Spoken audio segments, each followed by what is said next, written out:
এক বাঘিনী তার দুটো ছানাকে নিয়ে থাকতো। একদিন বনে শিকারী আসলো আর বাঘিনীকে মেরে তার একটা ছানাকে নিয়ে চলে গেল। বাঘিনীর অন্য ছানাটা ঝোপের আড়ালে লুকিয়ে ছিল আর এজন্য শিকারীর হাত থেকে সে বেঁচে গেল। শিকারীরা সেখান থেকে চলে গেলে বাঘের ছানাটা ঝোপের ভেতর থেকে বাইরে আসলো আর তার মাকে ওঠানোর জন্য চেষ্টা করতে লাগলো।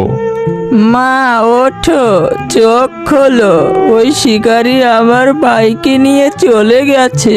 চলো তাড়াতাড়ি গিয়ে আমার ভাইকে তাদের কাছ থেকে নিয়ে আসি।